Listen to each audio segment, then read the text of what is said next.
ونؤمن به ونتوكل عليه ونعوذ بالله من شرور أنفسنا ومن سيئات أعمالنا من يهده الله فلا مضل له ومن يضلل فلا هادي له وأشهد أن لا إله إلا الله وحده لا شريك له وأشهد أن محمدا عبده ورسوله أرسله بالهدى ودين الحق ليظهره على الدين كله ولو كره المشركون اللهم صل على محمد وعلى آل محمد كما صليت على إبراهيم وعلى آل إبراهيم اللهم بارك على محمد وعلى آل محمد كما باركت على إبراهيم وعلى آل إبراهيم إنك حميد مجيد أما بعد فإن خير الكلام كلام الله وخير الهدي هدي محمد صلى الله عليه وسلم وشر الأمور محدثاتها وكل محدثة بدعة وكل بدعة ضلالة وكل ضلالة في النار أعوذ بالله من الشيطان الرجيم بسم الله الرحمن الرحيم يا أيها الذين آمنوا اتقوا الله حق تقاته ولا تموتن إلا وأنتم مسلمون يا أيها الناس اتقوا ربكم الذي خلقكم من نفس واحدة وخلق منها زوجها وبث منهما رجالا كثيرا ونساء واتقوا الله الذي تساءلون به والأرحام إن الله كان عليكم رقيبا يا أيها الذين آمنوا اتقوا الله وقولوا قولا سديدا يصلح لكم أعمالكم ويغفر لكم ذنوبكم ومن يطع الله ورسوله فقد فاز فوزا عظيما تبارك الذي بيده الملك وهو على كل شيء قدير الذي خلق الموت والحياة ليبلوكم أيكم أحسن عملا وهو العزيز الغفور. പ്രിയമുള്ള സത്യവിശ്വാസി വിശ്വാസിനികളെ, ജീവിതത്തിൻ്റെ എല്ലാ മേഖലകളിലും അല്ലാഹു സുബ്ഹാനഹു വ തആലയുടെ കൽപ്പനകളും നിർദ്ദേശങ്ങളും കഴിവിൻ്റെ പരമാവധി സൂക്ഷിച്ചും പാലിച്ചും തഖ്വയോടുകൂടി ജീവിക്കണമെന്ന് അതിൻ്റെ പ്രാധാന്യത്തോടും ഗൗരവത്തോടും കൂടി ഏവരെയും ഉണർത്തുകയാണ്, വസീയത്ത് ചെയ്യുകയാണ്. അല്ലാഹു സുബ്ഹാനഹു വ തആല ഇഷ്ടപ്പെട്ട രൂപത്തിൽ ജീവിക്കുവാനും അള്ളാഹുവിൻ്റെ തൃപ്തി കരസ്ഥമാക്കി ലോകത്തോട് വിട പറയുവാനും അള്ളാഹു നമുക്ക് തൗഫീഖ് നൽകി അനുഗ്രഹിക്കുമാറാക്കട്ടെ. സൂറത്തുൽ മുൽക്കിലെ ആദ്യത്തെ 2 വചനങ്ങളാണ് ആമുഖമായി ഞാൻ ഓതിക്കേൽപ്പിച്ചത്. നമ്മളെല്ലാവരും പുതുവർഷത്തിൻ്റെ ആദ്യ ദിവസങ്ങളിലാണുള്ളത്. ലോകത്ത് മൊത്തത്തിൽ പുതുവർഷ പുലരിയുടെ ആഘോഷ തിമിർപ്പിൽ നിന്ന്, അതിൻ്റെ ക്ഷീണത്തിൽ നിന്നൊക്കെ പതുക്കെ പതുക്കെ മോചിതരായി വരുന്നതേ ഉള്ളൂ. കേരളീയ സമൂഹം അല്ലെങ്കിൽ കേരളത്തിലെ ആളുകൾ എങ്ങനെയായിരുന്നു, ഏത് വിധത്തിലാണ് പുതുവർഷത്തെ ഉപയോഗപ്പെടുത്തിയത് എന്ന് അതിൻ്റെ ഒരു പകുതി കണക്കുകൾ ഇന്നത്തെ പത്രമാസികകൾ പുറത്തുവിട്ടിട്ടുണ്ട്. അതൊരു വശത്ത് ആഘോഷങ്ങൾ നടക്കും. നമ്മൾ സാധാരണ ഒരു പുതുവർഷം വരുമ്പോഴൊക്കെ നമ്മൾ ആശംസിക്കാറുള്ളത് ഹാപ്പി ന്യൂ ഇയർ, പുതുവർഷ സന്തോഷകരമാകട്ടെ എന്നാണ്. അങ്ങനെ തന്നെയാണ് നമ്മൾ ആശംസിക്കേണ്ടത്. കാരണം ഒരു നിരാശ നമ്മെ ബാധിക്കേണ്ടതില്ല. നമ്മളൊരു നല്ല ആശംസകൾ പ്രതീക്ഷയോടു കൂടി ആളുകൾക്ക് ഒരു ജീവിതത്തിൻ്റെ മുന്നോട്ടുള്ള യാത്രയിൽ ഏറ്റവും സുഖകരമായ പ്രവർത്തനം. പക്ഷെ അതോടൊപ്പം മുസ്ലിങ്ങൾ എന്ന നിലയിൽ നമുക്ക് ചില ചിന്തകൾ നമ്മുടെ മനസ്സുകളെ സ്വാധീനിക്കേണ്ടതുണ്ട്. റസൂലുള്ളാഹി സ്വല്ലല്ലാഹു അലൈഹി വസല്ലമയുടെ സഹാബിമാരിൽ പ്രമുഖനായ അനസ് ബിൻ മാലിക് റളിയല്ലാഹു അൻഹു സഹാബത്തിന്റെ കൂട്ടത്തിൽ അവസാനം മരണപ്പെട്ടവരിൽ ഒരാളാണ്. ഹജ്ജാജ് ഇബ്നു യൂസുഫ് എന്ന ക്രൂരനായ മുസ്ലിം ഭരണാധികാരിയുടെ കീഴിൽ കൊടിയ പീഡനങ്ങൾക്കിരയായപ്പോൾ ആളുകൾ വന്ന് സങ്കടം പറഞ്ഞത് അനസ് റളിയല്ലാഹു അൻഹുവിന്റെ അടുത്താണ്. അപ്പൊ ഇതൊക്കെ എന്ന് അവസാനിക്കും, ഇതൊക്കെ എന്ന് തീരുമെന്ന് ആളുകൾ സങ്കടം പറഞ്ഞപ്പോൾ അദ്ദേഹം അവരോട് പറഞ്ഞത്, ഞാൻ നബി സല്ലല്ലാഹു അലൈഹി വസല്ലമയിൽ നിന്ന് കേട്ടത് ഒരു ശുഭ പ്രതീക്ഷയുടെ രൂപത്തിലുള്ള സംസാരങ്ങളല്ല. നബി സല്ലല്ലാഹു അലൈഹി വസല്ലം പറഞ്ഞു, യഅതി അലൈക്കും സമാൻ ഇല്ലല്ലദി ബഅദഹു ശർറു മിൻഹു. കഴിഞ്ഞുപോയ കാലങ്ങളെക്കാളും വർഷത്തെക്കാളും പ്രയാസകരമായ വർഷങ്ങളായിരിക്കും നിങ്ങൾ ഇനി അഭിമുഖീകരിക്കേണ്ടി വരിക എന്നതാണ് നബിയിൽ നിന്ന് ഞാൻ കേട്ടത് എന്ന് അദ്ദേഹം പറയുന്നുണ്ട്. എന്ന് പറഞ്ഞാൽ ഒരു നിരാശയുടെ വർത്തമാനമല്ല, നേരെ മറിച്ച് നമ്മളൊക്കെ ഒരു മുൻകരുതലോടുകൂടി ഓരോ വർഷത്തെ സ്വീകരിക്കണം എന്നതാണ്. കഴിഞ്ഞുപോയ വർഷത്തിൽ അത്ര സുഖകരമായിരിക്കണമെന്നില്ല ഈ വർഷം. നമുക്കറിയാലോ, നമ്മുടെ ലോക്ക്ഡൌണും കൊറോണ വന്ന ആ ജനുവരിയിലും നമ്മൾ ഹാപ്പി ന്യൂ ഇയർ പറഞ്ഞവരാണ്, ആശംസിച്ചവരാണ്. പിന്നീട് ലോകത്ത് എന്താ സംഭവിച്ചതെന്ന് നമുക്ക് സുഖകരമല്ലാത്ത വാർത്തകളായിരുന്നു എന്നുള്ളത് നമുക്കറിയാവുന്നവരുമാണ്, അനുഭവമുള്ളവരാണ്. പിന്നെ അതിന്റെ വിശദ വിവരങ്ങളിലേക്ക് പോകാനല്ല ഞാൻ ഉദ്ദേശിച്ചത്. അങ്ങനെ ഒരു മതപരമായ ഒരു വീക്ഷണം കൂടി നബി സല്ലല്ലാഹു അലൈഹി വസല്ലമ നമ്മെ പഠിപ്പിച്ചത്, ഓരോ വർഷം കഴിയുമ്പോഴും ഒക്കെ നമുക്ക് ഒരു ജാഗ്രതയുടെ അത്ര കണ്ട് സുഖകരമായിരിക്കില്ല കാഴ്ചകളും കേൾവികളും ഒക്കെ എന്ന് ഉണർത്താൻ വേണ്ടിയിട്ടാണ്. അപ്പോ ഈ സമയത്ത് നമ്മുടെ മനസ്സുകളിൽ ഉണ്ടാകേണ്ട ചില ചിന്തകളുണ്ട്. ഒന്നാമത്തത്, ഓരോ പുതുവർഷവും കഴിയുമ്പോഴും അത് ഇസ്ലാമികമായ വർഷമാകട്ടെ അതല്ലാത്ത വർഷമാകട്ടെ, നമ്മുടെ വീടുകളിൽ തൂക്കിയിരിക്കുന്ന കലണ്ടറുകൾ അതിൻ്റെ ഓരോ മാസങ്ങൾ കഴിയുമ്പോഴൊക്കെയും അതിൻ്റെ ഓരോ താളുകൾ നമ്മൾ മറിക്കുകയാണ്, അല്ലെങ്കിൽ അത് മറിയുകയാണ്. നമ്മുടെ മുമ്പിൽ തുമരിൽ തൂക്കിയിട്ടിരിക്കുന്ന ക്ലോക്കുകൾ സെക്കൻഡുകളും മിനിറ്റുകളും മണിക്കൂറുകളൊക്കെയായി മാറുമ്പോഴൊക്കെ ഇവ രണ്ടും ഒക്കെ നമ്മയോട് പറയുന്ന ചില കാര്യങ്ങളുണ്ട്. പക്ഷെ നമ്മൾ അത്ര കണ്ടത് ചിന്തിക്കാറുണ്ടോ എന്നതാണ് പ്രധാന വിഷയം. കലണ്ടറുകൾ മറിയുമ്പോൾ ആ കലണ്ടറുകൾ നമ്മെ ചില കാര്യം ഉണർത്തുകയാണ്. റസൂലുള്ളാഹി സ്വല്ലല്ലാഹു അലൈഹി വസല്ലമ പറഞ്ഞ ഏറ്റവും പ്രധാനപ്പെട്ട സംഗതി എന്താണെന്നറിയോ? ലോകത്ത് എല്ലാവരും ഒരുപോലെ അംഗീകരിക്കുന്ന ഒരു സംഗതി, ഈ പ്രപഞ്ചത്തിന് ഒരു അവസാനമുണ്ട് എന്നാണ്. ഇതിങ്ങനെ അനുസ്യൂതം തുടരുമെന്നല്ല, ഇത് ചെന്ന് അവസാനിക്കുമെന്നുള്ളതാണ്. ആ അവസാനത്തിന്റെ വേഗത കൂടുകയാണ് എന്നതാണ് നബി പറഞ്ഞത്. എന്ന് പറഞ്ഞാൽ നമുക്ക് തന്നെ പെട്ടെന്ന് അനുഭവപ്പെടുന്ന സംഗതിയാണല്ലോ.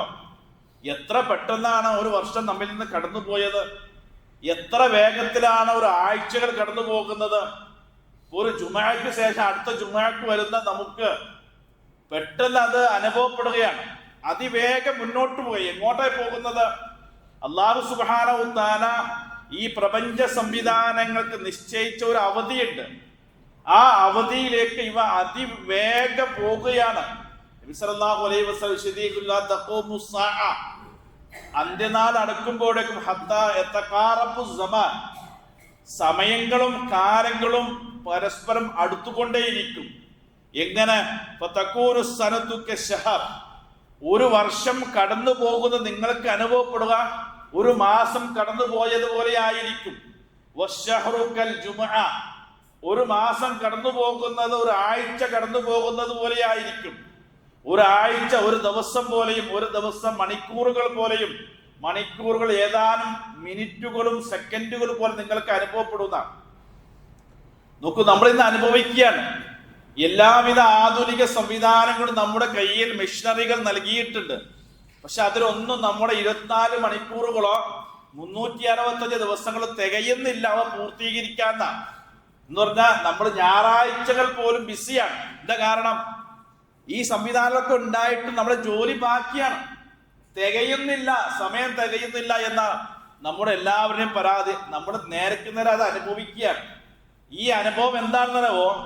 ഇതിന്റെ അവസാനത്തിലേക്കുള്ള യാത്രയിൽ ഒരു കാര്യത്തെ അവസാനിക്കുമ്പോൾ അതിന് വേഗത കൂടുമെന്നാണല്ലോ നമ്മൾ സ്വാഭാവികമായി പറയാറ്. ആ വേഗതയാണ് നമ്മൾ ഇന്ന് അനുഭവിച്ചു കൊണ്ടിരിക്കുന്നത്.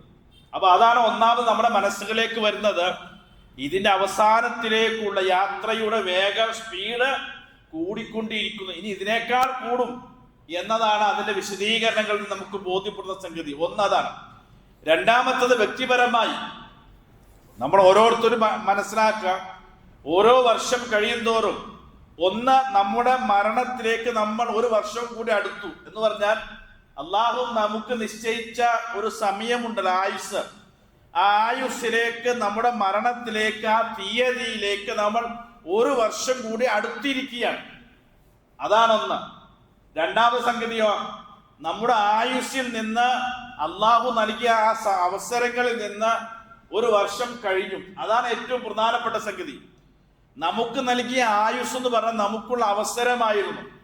നമ്മുടെ പാരത്രിക രക്ഷയ്ക്ക്, മോക്ഷത്തിന്, സ്വർഗപ്രവേശനത്തിന് വേണ്ടിയുള്ള വിഭവങ്ങൾ സമാഹരിക്കാൻ വേണ്ടി, അധ്വാനിക്കാൻ വേണ്ടി നൽകിയ അവസരങ്ങളാണ് നമ്മുടെ ആയുസ്സുകൾ. ആ നൽകിയ ആയുസ്സിൽ നിന്ന്, അവസരത്തിൽ നിന്ന് ഒരു വർഷം കഴിഞ്ഞു. ഇനി ബാക്കിയില്ല എന്നർത്ഥം. ഇനിയുള്ളത് ഏതാനും എണ്ണപ്പെട്ട, ഒരു പക്ഷെ നമുക്കൊരു കൗണ്ട് ചെയ്യാൻ കഴിയാത്ത സമയങ്ങളോ ദിവസങ്ങളോ നമുക്ക് എത്രയാണ് നമുക്കറിയില്ല. നമുക്ക് എല്ലാവർക്കും ഒരു ബാലൻസ് റെക്കോർഡ് അറിയാൻ പറ്റും.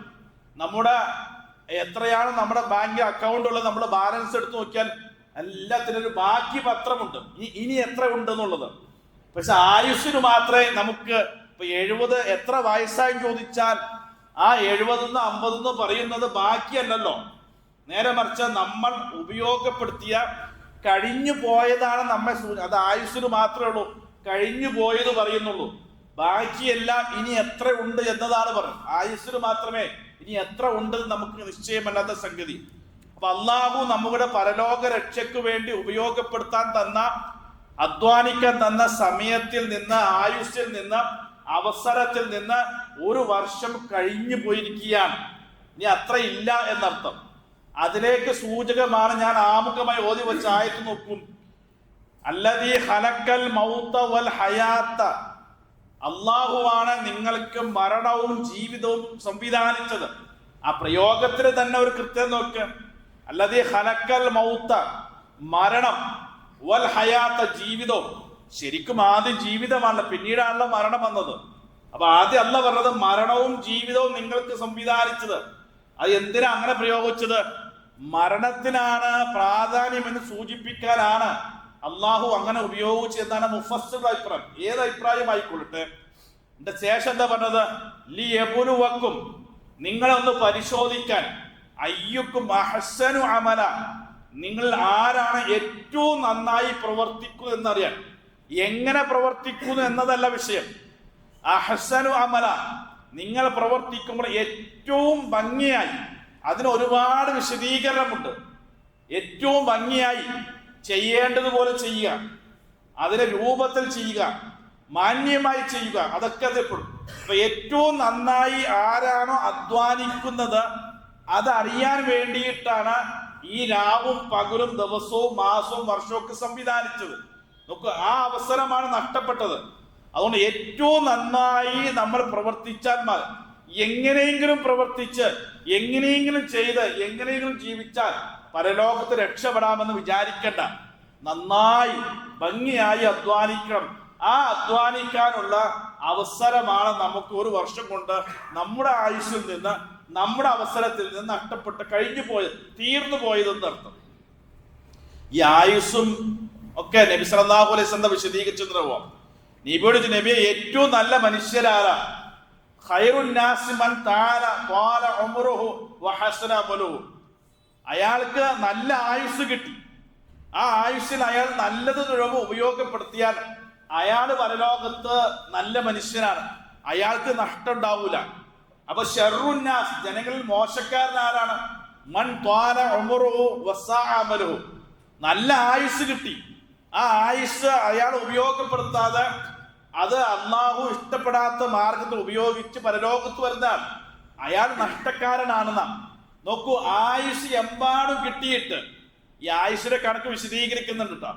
ആയുസ് എമ്പാടും കിട്ടിയിട്ട് ഈ ആയുസ് എന്ന് പറയുമ്പോൾ നമ്മൾ വിചാരിക്കുന്നതോ അത് വേറെ 100ഉം 120ഉം 500ഉം കൊല്ലമൊക്കെ ജീവിച്ചവരെ കുറിച്ചിട്ടാണ് ഈ പറയുന്നത്.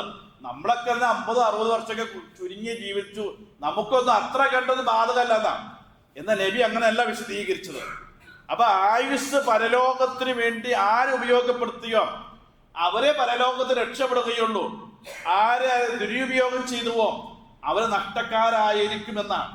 അതുകൊണ്ടാണ് ഖുർആൻ ജീവിതത്തിൽ മനുഷ്യർ നമ്മളൊക്കെ നമ്മുടെ പരലോക മോക്ഷത്തിന് വേണ്ടി, സ്വർഗത്തിന് വേണ്ടി അധ്വാനിക്കുവാനും പ്രവർത്തിക്കുവാനും കിട്ടിയ അവസരങ്ങളും സമയങ്ങളും സന്ദർഭങ്ങളും നഷ്ടപ്പെടുത്തി കഴിഞ്ഞാൽ, ഉപയോഗിക്കാതിരുന്നാൽ അതിന്റെ വില നമ്മൾ തിരിച്ചറിയും എന്ന് ഖുർആൻ പറയുന്നുണ്ട്. എപ്പോഴാ തിരിച്ചറിയാ? ഈ ദുനിയാവിൽ വച്ച് തന്നെ നമുക്ക് നന്നാവാൻ ഒരുപാട് ചാൻസ് ഉണ്ടായിരുന്നു. ഒരു പക്ഷേ ഈ 2026 നമ്മളെ അള്ളാഹു ബാക്കിയാക്കിയത് ഒരു പക്ഷെ നമ്മുടെ കാരുണ്യം കൊണ്ടാകാം. എന്താ കാരണം? ഇനി എവിടെയെങ്കിലൊക്കെ തിരുത്താനുണ്ടെങ്കിൽ, ഇനി എന്തെങ്കിലുമൊക്കെ നന്നാകാനുണ്ടെങ്കിൽ, എവിടെയെങ്കിലൊക്കെ പരിഹരിക്കാനുണ്ടെങ്കിൽ അതുകൂടി പരിഹരിച്ച് ഒരു വീണ്ടും വിചാരത്തോടു കൂടി, ഒരു മുന്നൊരുക്കത്തോടു കൂടി ഇനിയെങ്കിലും ഈ വർഷത്തെ ഉപയോഗിക്കൂ എന്ന് നമ്മുടെ കൂടെ എന്തെങ്കിലും പ്രത്യേകമായ സ്പെഷ്യൽ കാരുണ്യം കൊണ്ടാകാം നമ്മളെയൊക്കെ 2024 കൂടി ബാക്കിയാക്കിയത്. ഇതിനു മുമ്പ് കഴിഞ്ഞു പോയ ഒട്ടേറെ ആളുകളില്ലേ? അപ്പോ അത് തിരിച്ചറിയാനുള്ള ഒരു ബോധമെങ്കിലും നമുക്കുണ്ടാകണം. ഇത് എന്നെ ഒന്നുകൂടി പരീക്ഷിക്കാനാണ്, അല്ലെങ്കിൽ എനിക്ക് ഒന്നുകൂടി ടൈം നീട്ടി തന്നിരിക്കുകയാണ്, ഇനിയെങ്കിലും ഞാനിത് ഉപയോഗപ്പെടുത്തി എൻ്റെ പരലോകം എനിക്ക് ഗുണകരമാക്കണം എന്ന ചിന്തിക്കണം എന്നുള്ളതാണ്. നമ്മുടെ ജീവിതത്തിൽ നമ്മൾ ഇത് അവസരങ്ങൾ നഷ്ടപ്പെടുത്തിയാൽ, വീഴ്ച വരുത്തിയാൽ നമ്മൾ ഖേദിക്കുമെന്നും അതിന്റെ വില തിരിച്ചറിയും. ഖുർആൻ 2 സ്ഥലത്ത് പറയുന്നുണ്ട്. ആ രണ്ടും എവിടെയാണെന്നറിയോ? ഈ ദുനിയാവിൽ വച്ച് നമ്മൾ ഈ ലോകത്തോട് വിട പറയുകയാണെന്നും ഞാൻ അവസാനത്തെ ശ്വാസമാണ് വലിക്കാൻ പോകുന്നതെന്നും ബോധ്യപ്പെടുന്ന രംഗമാണ് മരണരംഗം. അതിനെക്കുറിച്ച് ഖുർആൻ വിശദീകരിച്ചതെന്നറിയോ? ഹത്താ ഇദാ ജാഅ അഹദുഹുൽ മൗതു, നിങ്ങൾക്ക് ഒരാൾക്ക് മരണം വന്നെത്തിയാൽ എന്ന് പറഞ്ഞാൽ റൂഹ് അവസാനിക്കുകയാണ്, മരണപ്പെടാൻ പോവുകയാണ് എന്ന് ബോധ്യം വരുന്ന സമയത്ത് ഖാല, ആ മനുഷ്യർ പറയും, റബ്ബിർജിഊനി, നാഥാ എന്നെ ഭൂമിയിലേക്ക് എൻ്റെ ആയുസ്സിൽ ഒരു അല്പസമയം കൂടി നീട്ടിത്തരാമോ എന്നാ. നോക്കൂ, ഇത് ആരാ പറയുന്നത്? 50, 60, 70 വർഷം ഈ ദുനിയാവിൽ ജീവിക്കാൻ യഥേഷ്ട സമയം കിട്ടിയ, അവസരം കിട്ടിയ, സന്ദർഭം കിട്ടിയ, നല്ല സൗകര്യങ്ങൾ ജീവിച്ച മനുഷ്യൻ പറയാണ് അവസാനാണ്, ഇനി രക്ഷയില്ലാന്ന് അയാൾക്ക് ബോധ്യമാണ്. അപ്പൊ പറയാ റബ്ബിർജിഊനി, നാഥ ഒരു അല്പസമയം എന്ന് എന്നൊന്ന് പിന്തിപ്പിക്കാവോ? അങ്ങനെ പിന്തിപ്പിച്ചാലോ ലഅല്ലി അഅമലു സ്വാലിഹൻ ഫീമാ തറക്തു, ജീവിതത്തിൽ ഇന്ന് വരെ ചെയ്യാത്ത മുഴുവൻ ചെയ്ത് ഞാൻ നന്നാകാം.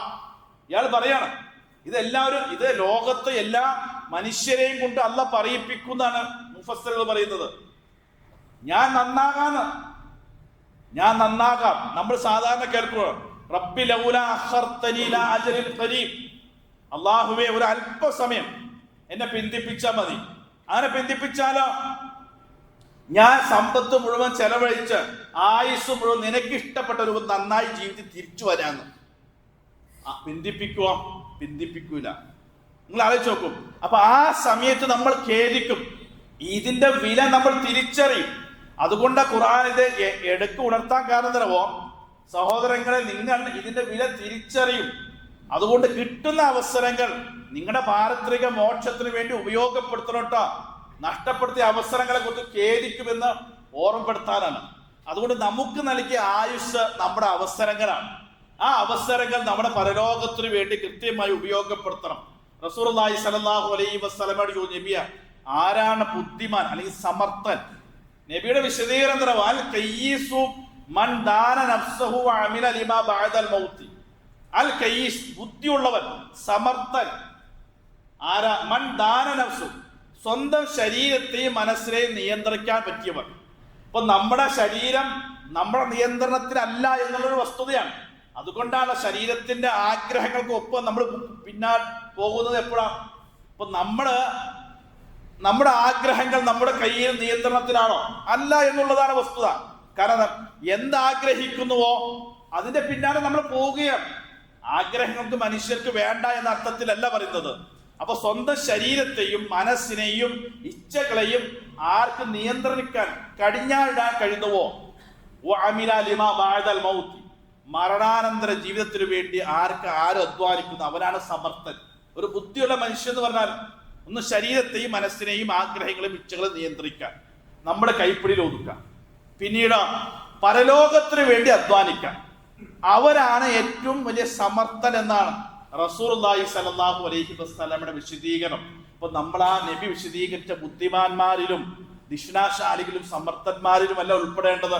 അതുകൊണ്ട് നമ്മൾ പാരത്രിക മോക്ഷത്തിന് വേണ്ടിയുള്ള വിഭവങ്ങൾ സംഭരിക്കുന്നതിൽ ശേഖരിക്കുന്നതിൽ കൂടുതൽ ഊർജ്ജസ്വലരാകണം ഓരോ വർഷവും കഴിയുമ്പോൾ എന്നർത്ഥം. മറ്റൊരു സംഗതി എന്താണെന്നറിയാമോ? നമ്മൾ ഈ ദുനിയാവിൽ ഉപയോഗിച്ചതിനൊക്കെ ഒരു കണക്ക് പറയേണ്ടി വരും. അത് അളവിൽ കൂടുതലും കുറവുണ്ടാകാം. പരലോകത്തൊരു രംഗം സൂറത്തു സ്വാഫാത്തിൽ വിവരിക്കുന്നത് അത് ഏതാണെന്നറിയോ? ആളുകൾ ഇങ്ങനെ തെളിച്ചു കൊണ്ടുപോവാ വിചാരണയ്ക്ക് വേണ്ടി. അപ്പൊ അള്ളാഹു പറയണ അവരവിടെ നിർത്ത്, ഇന്നഹും മസ്ഊലൂൻ, അവരെ ചില കാര്യങ്ങൾ ചോദിച്ച് ബോധ്യപ്പെടാനുണ്ടെന്ന്. ഏത് വിചാരണയ്ക്ക് വേണ്ടി പോവാ. അപ്പൊ മലക്കുകൾ പറയാ നിർത്തവരെ. എന്തിനാ? ഇന്നഹും മസ്ഊലൂൻ, ചില കാര്യങ്ങൾ ചോദിച്ച് ബോധ്യപ്പെടുത്താനുണ്ടെന്ന്. ആ ഈ വലിയ വിചാരണയ്ക്ക് മുമ്പുള്ള ചെറിയ വിചാരണയാ. ആ ആയത്തിനെ വിശദീകരിച്ചുകൊണ്ട് നബി എന്താ വിശദീകരിച്ചെന്നോ? ലാ തസൂല ഖദമ അബ്ദിൻ ഹത്താ യുസ്അല അൻ അർബഇ, 4 കാര്യങ്ങളെ കുറിച്ച് ആദ്യം ചോദിച്ച് തൃപ്തികരമായ ഉത്തരം കിട്ടാതെ ഒരടി അനങ്ങാൻ സമ്മതിക്കൂല. ഇത് ബാക്കി വിചാരണയ്ക്ക് മുമ്പാട്ടാണ്. ഏത് വലിയ വിചാരണ ഉണ്ടല്ലോ, സ്വർഗ നരകങ്ങൾ തീരുമാനിക്കുന്ന വിചാരണയ്ക്ക് മുമ്പ് പറയാണ് ചില ഹദീസിൽ 5 കാര്യങ്ങൾ എന്നാണ്. അത് 5-ൽ കൂടുതൽ കുറവുണ്ടെങ്കിലും ശരി. അതിൽ ഒരു കാര്യം തരവോ, നിനക്ക് കിട്ടിയ ആയുസ്സാകുന്ന ഈ അവസരം എങ്ങനെയാണ് നീ ഉപയോഗപ്പെടുത്തിയത് എന്നാണ്. എങ്ങനെ ഉപയോഗപ്പെടുത്തി നോക്കൂ.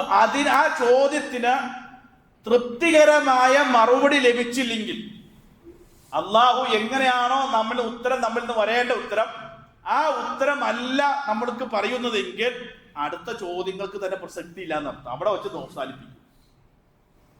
കാരണം ഓരോന്നിനും തൃപ്തികരമായ മറുപടി പറയുമ്പോഴല്ലേ അടുത്ത് ചോദിക്കേണ്ട ആവശ്യം.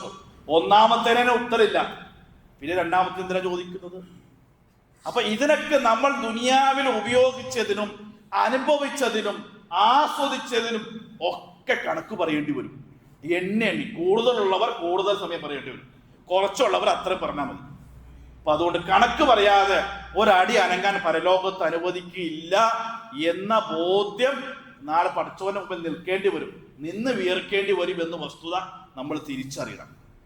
അതുകൊണ്ടാണ് റസൂലുള്ളാഹി സ്വല്ലല്ലാഹു അലൈഹി വസല്ലമ ആയുസ്സിനെ കുറിച്ച് പറഞ്ഞപ്പോൾ കുറച്ച് ഗൗരവത്തിൽ പറഞ്ഞ സംഗതി എന്താണോ? ചില മനുഷ്യരോട് അല്ലാഹു സുബ്ഹാനഹു വ തആല അവരിൽ നിന്ന് ഒരു എക്സ്ക്യൂസും സ്വീകരിക്കൂലാത്ത ആൾക്കാരുണ്ട്. അപ്പൊ ചോദിച്ചത് ആരാണ് നബിയെ? 60 വർഷം ഈ ഭൂമിയിൽ ജീവിക്കാൻ അവസരം കിട്ടിയ ഒരു മനുഷ്യനിൽ നിന്ന് ഒരു ഇളവും അയാൾക്ക് ലഭിക്കുകയില്ല. ഈ ഹദീസിനെ വിശദീകരിച്ച് ഷെയ്ഖ് സ്വാലിമീൻ റഹിമഹുല്ലാഹ് എന്താ പറഞ്ഞോ? നഫിയ അൻഹുൽ ഉദൂർ, ആ മനുഷ്യന് വല്ല ഇളവും കിട്ടാനുണ്ടെങ്കിൽ ആ ഇളവ് കിട്ടാൻ എല്ലാ സാധ്യതയും അസ്തമിച്ചു നടത്തും. ആർക്ക്? 60 വർഷം ദുനിയാവിൽ. നബി എന്താ പറഞ്ഞത്? എന്റെ ഉമ്മത്തിന്റെ ആയുഷ്കാലം എന്ന് പറഞ്ഞാൽ 70-80, ചിലപ്പോ അതിൽ കൂടുതൽ ആളുകൾ ജീവിച്ചേക്കാം. ഒരു മാക്സിമം ആ ആയുഷ് അതാണ് എന്ന് പറഞ്ഞു. അപ്പൊ 60 വയസ്സ് ജീവിച്ച ഒരു മനുഷ്യൻ പരലോകത്ത് വരുമ്പോൾ അയാൾക്ക് അല്ലാഹുവിന്റെ ഭാഗത്ത് നിന്ന് ഒരു ഇളവും കിട്ടാൻ സാധ്യതയില്ല. അയാൾ പറയുന്ന ഒരു എക്സ്ക്യൂസും അല്ലാഹു സ്വീകരിക്കില്ല എന്നർത്ഥം. ഞാൻ ആലോചിച്ചു, ഇതാരെ കുറിച്ചാണ് നബി പറഞ്ഞത്? ഇതാരെ കുറിച്ചായിരിക്കും പറയണ്ടവ? അപ്പൊ നമുക്ക് കിട്ടിയ പല ആളുകൾ പറഞ്ഞ നബി സല്ലല്ലാഹു അലൈഹി വസല്ലമയ്ക്ക് 63 വയസ്സിൽ പ്രവാചക ജീവിതം അവസാനിപ്പിച്ച് യാത്ര പോയ ആളുകളാണ്. അതിൽ കൂടുതൽ കിട്ടുന്നത് നമ്മൾ പറയില്ലേ, കൂടുതൽ കിട്ടിയതാന്നൊക്കെ. അത് തന്നെ. അപ്പൊ അത്രയും ആളുകൾക്ക് ഒരു എക്സ്ക്യൂസും കിട്ടാൻ സാധ്യതയില്ലാന്നും നമ്മൾ പറയുന്ന ഇളവുകൾ അതൊന്നും അല്ലാഹ് സ്വീകരിക്കണമില്ല, ചാൻസ് ഇല്ല എന്നവർ. അപ്പൊ ആ ചാൻസ് പരമാവധി ഉപയോഗപ്പെടുത്തണം എന്നതാണ് ഖുർആൻ നമ്മോട് പറയുന്നത്. നരകത്തിൽ കിടക്കുന്ന ചില ആളുകളുടെ രംഗം സൂറത്തുൽ അഅറാഫിൽ വിശദീകരിക്കും. എന്താ പറയുക, നരകത്തിൽ കിടന്നിങ്ങനെ ശിക്ഷ കൊണ്ട് അനുഭവിച്ചിട്ട് അവസാനം ആ മലക്കിനോട്, കാവൽക്കാരായ മലക്കിനോട് ചോദിച്ചു, ഞങ്ങൾക്ക് ഒരു നിമിഷമെങ്കിലും ഈ നരകത്തിൽ നിന്ന് പുറത്ത് കിടന്നിട്ട് വേണി തിരിച്ചു വന്നാലാ, ജസ്റ്റ് ഒന്ന് പുറത്ത് കിടത്താവോ എന്ന് ചോദിക്കണം. അപ്പൊ ഈ മലക്കുകൾ ഇവരോട് ചോദിക്കണം, അല്ല അവലം നുഅമ്മിറുക്കും മാ യതദക്കറു ഫീഹി, നിങ്ങൾക്ക് ഈ നരകമുണ്ടെന്നും ഈ ശിക്ഷയുണ്ടെന്നൊക്കെ പറഞ്ഞു തരാൻ ആളുകൾ വന്നില്ലേ? അപ്പൊ അവര് പറഞ്ഞു വന്നു എന്ന്. അവല നുഅമ്മിറുക്കും, പിന്നെ ഇതിനു വേണ്ടി അധ്വാനിക്കാൻ പൈസ ആയുഷും കിട്ടിയിരുന്നില്ലെന്ന് ചോദിക്കും. നിങ്ങൾക്ക് ആയുഷ് സമയം കിട്ടിയില്ലേ? കിട്ടി. പിന്നെ ഇപ്പൊ പറഞ്ഞിട്ട് എന്താ കാര്യം എന്ന് ആര് ചോദിക്കാണ്? ഈ മലക്കുകൾ തിരിച്ചവരോട് പറയാൻ. അവിടെ പോലും നിരാശയുടെ വർത്തമാനം കേൾക്കാണ്. ഒന്നാമത് ശിക്ഷ അനുഭവിക്കുക, അതിന് കൂടെ ഈ വർത്തമാനം. അപ്പൊ അതുകൊണ്ട് കിട്ടിയ ആയുസ് നമുക്ക് പരലോകത്ത് വരുമ്പോൾ അത് എങ്ങനെ ഉപയോഗിച്ചു എന്നതിന് തൃപ്തികരമായ മറുപടി പറയുമെങ്കിൽ ഈ ആയുസ്സും വർഷവും ദിവസവും കടന്നു പോകുമ്പോൾ അതൊക്കെ നമ്മുടെ പരലോകത്തിന് വേണ്ടി ഉപയോഗപ്പെടുത്തണം. മറ്റൊന്ന് എന്താണെന്നറിയാമോ, ഇടയ്ക്കിടയ്ക്ക് ഒരു ആത്മപരിശോധന നല്ല. അതുകൊണ്ട് ഈ പുതുവർഷം വരുമ്പോഴൊക്കെ ഇങ്ങനെ പറയുന്നതാവോ, ഇടയ്ക്കിടയ്ക്ക് നമ്മളിങ്ങനെ നോക്കണം. ഉമർ അല്ലാഹു പറഞ്ഞല്ലോ, ഹാസിബു ഖബ്ല അൻ തുഹാസബു, അള്ളാഹു നിങ്ങളെ വിചാരണ ചെയ്യും, അതിനു മുമ്പ് നിങ്ങളൊന്ന് ആത്മപരിശോധന നടത്തിയിട്ട് പരലോകത്തേക്ക് പോയാൽ മതി. വസിനു ഖബ്ല അൻ തൂസനു, നിങ്ങൾ നിങ്ങളുടെ അമലൊന്ന് തൂക്കി നോക്കി എത്ര ഇട്ടെന്ന് നമ്മളൊന്ന് മനസ്സിലാക്കി ചിന്തിച്ചാൽ മതിയോ. ഇന്നാണ് നമ്മുടെ മരണമെങ്കിൽ പരലോകത്ത് ചെല്ലുമ്പോൾ അള്ളാഹുവിന്റെ മുമ്പിൽ നിൽക്കാൻ പറ്റി എന്ത് വിഭവം നമ്മുടെ കയ്യിലൊന്നും ആലോചിച്ചു. എന്താണോ നമ്മുടെ കയ്യിൽ? അള്ളാഹുനോ ഞാൻ ഇത്ര കാലം ജീവിച്ചു, അതാ ഇതാണ് ഞാൻ എൻ്റെ പരലോകത്തിന് വേണ്ടി ഞാൻ സമ്പാദിച്ചെന്ന് പറയാൻ എന്താണ് ഉള്ളത്? ഒന്ന് സ്വയം പരിശോധന നടത്തി, അതിനുശേഷം അള്ളാഹുവിന്റെ വിചാരണ. അപ്പൊ ഒരു ആത്മപരിശോധന ഇത്ര സമയങ്ങളൊക്കെ നമുക്ക് ഏറെ ഉപകരിക്കും. അതുകൊണ്ട് ഈ സമയങ്ങളൊക്കെ നമ്മുടെ പാരത്രിക മോക്ഷത്തിനു വേണ്ടി, ഗുണത്തിനു വേണ്ടി ഉപയോഗപ്പെടുത്തി ഒരു ആത്മപരിശോധന നടത്തി കൂടുതൽ ഇത് കിട്ടിയത് അള്ളാഹുവിന്റെ ഒരു പ്രത്യേകമായ കാരുണ്യമായിരിക്കാം എന്ന് തിരിച്ചറിഞ്ഞ് ഈ വർഷമെങ്കിലും നമുക്ക് കൂടുതൽ നമ്മുടെ പരലോകത്തിന് ഉപയോഗപ്പെടുത്താൻ വേണ്ടി നമ്മൾ പരിശ്രമിക്കണം. അള്ളാഹു സുബ്ഹാനഹു വ തആല നമുക്കത് ഒരു അനുകൂലമായ സാഹചര്യവും വർഷവുമാക്കി നൽകി അനുഗ്രഹിക്കുമാറാകട്ടെ.